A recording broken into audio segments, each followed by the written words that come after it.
On Friday, the Arkansas River, which has been flooding communities for more than a week, tore a 40-foot, 12-meter, hole in a levee in Dardanelle, a city of about 4,700 people roughly 100 miles, 160 kilometers, upstream from Little Rock. Mayor Jimmy Witt said Saturday that officials don't believe a temporary levee being constructed will stop the water from flooding the south side of Dardanelle, but he hopes it will buy time for residents of up to 800 threatened homes to prepare. "We have started a last-ditch effort to try and protect the southern borders of the city," he said at a news conference.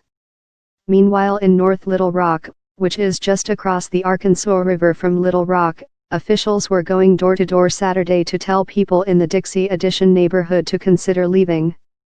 The river isn't expected to crest in the Little Rock area until Tuesday, but North Little Rock officials said on Facebook that they believe the river will back up storm drainage areas and cause roads to become inaccessible in and around Dixie Addition, possibly for more than a week.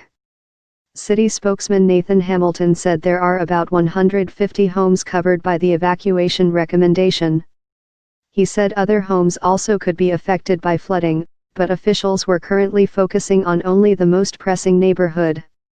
The evacuation recommendation followed a false alarm overnight that a nearby levee had breached and that flash flooding was possible.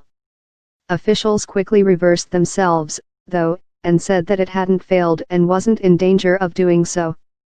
Governor Asa Hutchinson said Friday that officials were working to identify higher-risk spots in the Arkansas River's levee system. Record-breaking flood levels in Fort Smith, Arkansas's second-largest city, remained steady through the morning, with the National Weather Service predicting the water would begin to recede Saturday night into Sunday morning.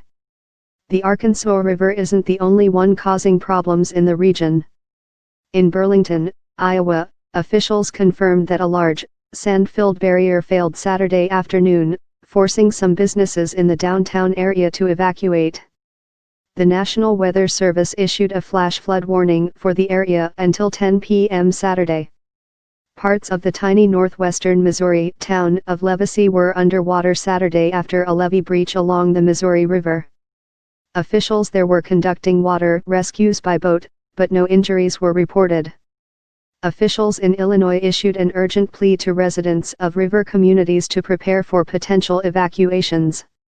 The state's Emergency Management Agency Director, Alicia Tate Nadeau, called flooding a life safety issue, and the agency said levees along the Illinois River were in critical condition. Flooding along the Missouri River in central Missouri prompted officials to issue a mandatory evacuation order Friday for some residents of Howard County, where the river had topped a levee. A top levee along the Mississippi River, in northeastern Missouri, flooded several thousand acres of farmland Thursday. In Oklahoma, water levels continued to drop as residents who were forced from their homes made plans to return. The Weather Service reported that the Arkansas River in Tulsa dipped below flood stage for the first time since flooding began. Follow Hannah Grabenstein on Twitter, Grabenstein.